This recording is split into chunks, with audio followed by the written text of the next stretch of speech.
এই ধরনের আইন মনে হয় আছে? আইনের ভুল ব্যাখ্যা করছে। আমি তো চ্যালেঞ্জ করছি এখান থেকে মিডিয়ার মাধ্যমে, ওয়াকাফে আইন যে 1995-এর যে আইন আছে আর যে অ্যামেন্ডমেন্ট করছে 2024, এটা নিয়ে কেউ যদি আমার সাথে বিতর্কে বসতে চাই, নওশাদ সিদ্দিকী একাই হাজির থাকবে, অন্য কাউকে লাগবে না, আমি লড়ে নেব। এবার আপনাদের বলি এই আইনটা কত ভুল আইন। যে আমার হিন্দু ভাই যদি আপনাকে এই ধরনের কোশ্চেন করে, তাকে উত্তর বুঝিয়ে বলবেন। তার আগে একটা কোশ্চেন উঠছে যে হিন্দু ভাইদের জন্য এই ধরনের কোনো বোর্ড নাই, ওয়াকাফ বোর্ড কেন মুসলমানদের জন্য থাকবে? একটা সাধারণ হিন্দু ভাইয়ের কাছে গেলে বা কর্তারা গেলে সে সত্যি ভাববে তো, তাহলে আমরা এত হিন্দু ভারতবর্ষে আছি, আমাদের বোর্ড নাই আর মুসলমানদের জন্য বোর্ড থাকবে, তাহলে দুটো বোর্ড যখন আমাদেরও থাকবে না ওদেরও থাকবে না, বন্ধ করে দাও, এটা হয়। কিন্তু সেই হিন্দু ভাইকে আপনাকে জানাতে হবে যে রিলিজিয়াস এন্ডোমেন্ট অ্যাক্ট 1800 সালের দিকে তৈরি হয়েছে। হিন্দু রিলিজিয়াস এন্ডোমেন্ট অ্যাক্ট 1800 সালের দিকে তৈরি হয়ে আছে। হিন্দু ভাইদের মন্দির ধর্মস্থানের কিভাবে রক্ষণাবেক্ষণ করবে তার। আপনারা এখান থেকে একটু এগিয়ে যাবেন, কোথায়? দেগঙ্গা। দেগঙ্গা এখান থেকে যাই না, সে এর সময় পানি নিয়ে কচুয়া ধাম আছে, আর একটা দুটো মনে ধাম আছে কচুয়া, এখানে চাকলা ধাম। চাকলা ধামের পাশ দিয়ে আমরা প্রায় যাই তো। চাকলা ধাম, চাকলা ধামের যে মন্দির কমিটি আছে, যে সম্পত্তি আছে, রক্ষণাবেক্ষণ কি করবে? এই দা হিন্দু রিলিজিয়াস এন্ডোমেন্ট অ্যাক্ট অনুযায়ী চলছে। চলে যান কালীঘাট, বিখ্যাত। এখন তো চোরেদের মানে কালীঘাট একটা সময় বিখ্যাত কিসের জন্য ছিল আপনারা জানেন, এখন অন্যদিকে বিখ্যাত হয়ে যাচ্ছে, ওই কালীঘাটের কাকুর জন্য বিখ্যাত হয়ে যাচ্ছে।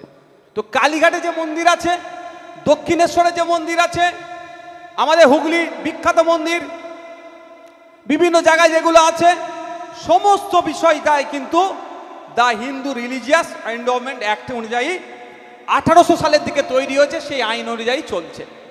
তাহলে একটা ভুল ধারণা আগে ভাঙবেন, যে ভুল বার্তা ছড়াচ্ছে, তাহলে হিন্দু ভাইদের সম্পত্তি রক্ষণাবেক্ষণের জন্য তাদের আইন আছে। ঠিক একইভাবে খ্রিস্টানদের আছে, বিভিন্ন ধর্মীয় প্রতিষ্ঠানের জন্য আলাদা আলাদা আছে। মুসলমানদের জন্য ওয়াকাফ। ওয়াকাফটা কি? ওয়াকাফ বোর্ডের কি ক্ষমতা আছে কারো জায়গায় গিয়ে বলা এটা আমার ওয়াকাফ, এটা ওয়াকাফ করে দাও, এটা ওয়াকাফের জায়গা? এটা বলার ক্ষমতা নাই। আমি আবারও রিপিট করছি, ওয়াকাফ বোর্ডের এমন কোনো ক্ষমতা নাই যেখানে এসে ঝান্ডা লাগিয়ে বলবে এটা ওয়াকাফের জায়গা। আসার ক্ষমতাই নাই, বলা তো দূরের কথা। এবার কিভাবে ওয়াকফ হয়? ওয়াকফ দু রকম ভাবে হয়। এক ওয়াকফে লিল্লাহ, আল্লাহর নামে, মাদ্রাসা মসজিদে দিয়ে দেয়। আর একটা ওয়াকফে আওলাদ। দুটোই আপনি যদি ওয়াকফ করতে চান তাহলে কি করতে হবে? ওয়াকাফ বোর্ডকে গিয়ে আপনাকে বলতে হবে, লিখে দিলেন যে আমার এই জায়গায় এই সম্পত্তিটা আছে, এটা আমি ওয়াকফে আওলাদ করতে পারি বা ওয়াকফে লিল্লাহ করব, করে জানালেন। ওয়াকাফ বোর্ড কি করবে? ওই কাগজটা আপনার অ্যাপ্লিকেশনটা নিয়ে সার্ভে কমিশনারকে দেবে। নিজেও আসতে পারবে না, বাতাই ভালো করে ঢুকিয়ে নিন। সার্ভে কমিশনারকে দেবে যে এই জায়গাটা সার্ভে করো, এই জায়গাটা দেখো, এই জায়গাটা সঠিক আছে কি না নাই। সার্ভে কমিশনার বা জয়েন্ট কমিশনার কি করবে? ওটাকে সার্ভে করে রিপোর্ট ওয়াকাফ বোর্ডকে দেবে। রিপোর্টে যদি দেখে যে এটা সঠিক আছে, তাহলে ওয়াকাফ বোর্ড কি করবে? তারপরে যে ক্রাইটেরিয়া তৈরি করে দলিল রেডি করে এনরোল করবে। তাহলে এবার বলুন, যারা মিথ্যাচার করছে, সমাজের মধ্যে হিন্দু মুসলমানের মধ্যে একটা বিভেদ তৈরি করার চেষ্টা করছে, সম্পূর্ণ তারা ভুল তো। তাহলে ওয়াকাফ বোর্ড নিজে আসতে পারবে না, আসবে কে? Survey commissioner. কখন আসবে? আমি যদি গিয়ে ওয়াকাফ বোর্ডকে বলি আমার এই সম্পত্তিটা আমি ওয়াকাফ করব, তারপরে আমার জায়গায় আসবে, তার আগেও আসতে পারবে না। এই মিথ্যাচারগুলো হচ্ছে। কিন্তু দুর্ভাগ্যের বিষয়, আমি অনেক ওয়াকাফের প্রতিবাদ সভা শুনেছি, গুটি কয়েক জায়গা ছাড়া সে অর্থে আমি দেখতে পেলাম না যে ফ্যাক্ট কি, কেন আমরা ওয়াকাফের এই সংশোধনীর বিরোধিতা করছি, এটা তুলে বলার। অনেক বলার সময় এই সময় হবে না ভাই, অনেক আছে।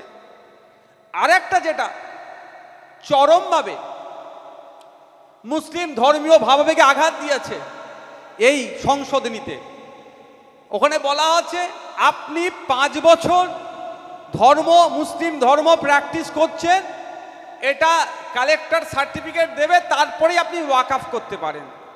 এখানে যারা ছিলেন, এখানে ছিল, ওখানে মুরব্বী বসে আছে, ওই মুরব্বী আছে, বয়স্ক লোকেরা আছে তো ভাই এখানে অনেক। আমাদের মসজিদ এখানে কাছে আছে, আপনাদের নিয়মিত নামাজ পড়ে অনেক মানুষ আছে, অনেকের কপালে দাগ আছে, অনেকের কপালে দাগ নেই, ঠিক আছে। এখন যে আইন তৈরি করছে, ওরা তৈরি করতে চাইছে 5 বছর কম করে আপনি ধর্মীয় মুসলিম ধর্ম প্র্যাকটিস করছেন, এটা প্রমাণ হলে তারপরে আপনি ওয়াকফ করতে পারেন। এবার আপনি ওয়াকফ করতে চাইছেন, ডিস্ট্রিক্ট কালেক্টর বলল ও আপনি মুসলমান, হ্যাঁ, বাপের নাম কি, মায়ের নাম কি, দেখলো আপনাকে, না তো আপনি 5 বছর ধরে তো নামাজ পড়েননি। প্র্যাকটিসিং ইসলাম যে কোডটা দিয়েছে, প্র্যাকটিসিং ইসলাম, আপনি তো 5 বছর ধরে নয়, তাহলে আপনি আর ওয়াকফ করতে পারবেন না। মানে কোন জায়গায় সর্বনাশ করতে চাইছে একটু বুঝবেন। বিজেপি বলছে মুসলমানদের ভালো করব, আর আমরা ভারতবর্ষের এত বোকা মুসলমান যে বিজেপির বিরোধিতা করছি। আমরা কেন বিরোধিতা করছি এটাকে জানতে হবে। বললাম না, কাগে কান নিয়ে চলে গেছে, বললাম না, আপনার কানে হাত দিয়ে দেখতে হবে আছে কি না নাই। কেন আমরা এর বিরোধিতা করছি, কোন জায়গায় কোপটা মারছে এবার বলুন। তাহলে কে প্র্যাকটিসিং ইসলাম, কে নন প্র্যাকটিসিং ইসলামের মধ্যে আছে, তাহলে ফারাকটা কে করবে? District collector. এবার ফজরের নামাজ আপনি পড়ছেন কি পড়ছেন না, ডিস্ট্রিক্ট কালেক্টর ওই ডিএম অফিস থেকে বলতে পারবে তো, ডিএমডিসি অফিস থেকে বলতে পারবে।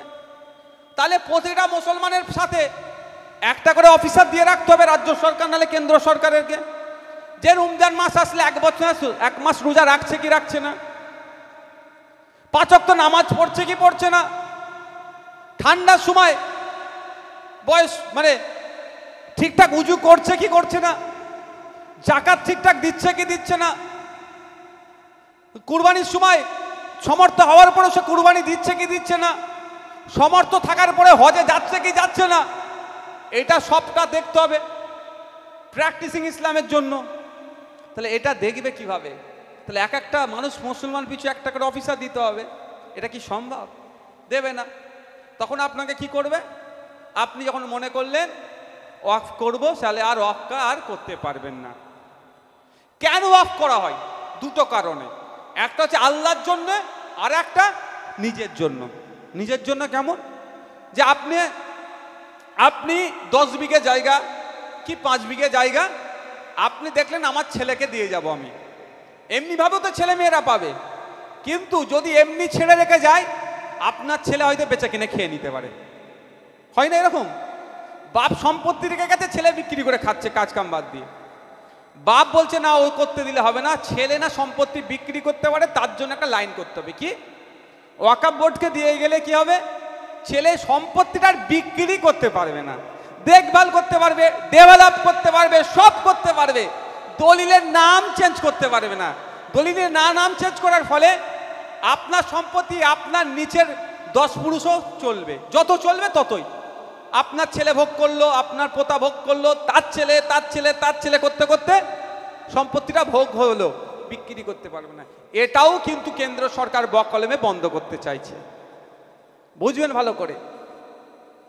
আপনি দেখলেন যে আপনার ছেলেকে যদি আমি এমনি সম্পত্তিটা দিয়ে দিই, ও বেচে কিনে খেয়ে ফেলবে, ও ছেলে আমার সুবিধার ছেলে, বুঝতে পারছি না, কিন্তু আমি অফ করে যাই, ওয়াকফে আওলাদ, আমার ছেলে দেখভাল করবে, আমার ছেলে মাঠে জমি আছে, ধান রুইবে, ধান তুলবে, বিক্রি করবে, খাবে, কিন্তু জমি বিক্রি করতে পারবে না।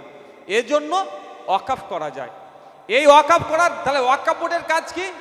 ওয়াকফ বোর্ড নিয়মিত আপনার ওই জমিটাতে খলো রাখবে। জমি আছে, মাটি তুলে বিক্রি করে দিচ্ছে না তো ছেলে, এটা আটকাবে ওয়াকফ বোর্ড। ওয়াকফ বোর্ড দেখবে এই জমির চরিত্র ঠিক আছে না নাই। এই ওয়াকফ বোর্ড দেখার জন্য 1 বছরে ওই জমি থেকে যা ইনকাম হবে তার 7% টাকা ওয়াকফ বোর্ড নেবে। এটা হচ্ছে ওয়াকফ। অনেক বিস্তার আলোচনা আছে, অত গেলে ব্রেন খারাপ হয়ে যাবে, ব্রেন খারাপ হয়ে যাবে এই মুহূর্তে। আর আমার সময়, আমাকে যেতে হবে একদম নিউটনের ওই মাথায়। তাই আপনাদের বলবো একটু চোখ কান খুলে রাখুন। আর আমাদের দলের প্রতিষ্ঠাতা, আপনাদের সবার ভালোবাসার বড় ভাইজান 2016-17 দিকে কিন্তু এই বিষয়ে বলেছিল যে একটা দিন আসবে AK-47 নিয়ে মসজিদের সামনে দাঁড়িয়ে থাকবে, তোমাকে ঢুকতে দেবে না, সচেতন হও। সাম্বালে দেখলেন না, শুধু AK-47 দাঁড়িয়ে ছিল না, 5টা মুসলিম যুবককে গুলি করে মেরে দিল। এটা মাথায় রাখুন। আমি আপনাদেরকে আবারও বলবো, তিনি দলিত আদিবাসী নিয়ে যে বার্তা দিয়েছিল সেটাকে ফলো করুন। তিনি বলেছিল যে জঙ্গল থেকে জল জমি জঙ্গলের স্বাভাবিক অধিকার আদিবাসীদের সেটাও কেড়ে নেবে এই সরকার। আর দেখুন 2023 সালে ফরেস্ট যে অ্যাক্ট আছে, রাইটস অ্যাক্টটাকে অ্যামেন্ডমেন্টের নামে, সংশোধনীর নামে ওখান থেকে ওদের অধিকার কেড়ে নিচ্ছে। তাই আমাদেরকে ঐক্যবদ্ধ হতে হবে, দলবদ্ধ হতে হবে। দলিত আদিবাসী মুসলিম সহ পিছিয়ে বর্গের মানুষের যারা স্বাধীনতা যারা হস্তক্ষেপ করার চেষ্টা করছে তাদের কালো থাপা থেকে এই সমাজগুলোকে মুক্তি দিতে হবে। শেষ করব, আমি আপনাদের বাংলাদেশ প্রসঙ্গে কয়েকটা কথা বলে শেষ করব। শুনতে চান আপনারা বাংলাদেশের গল্প?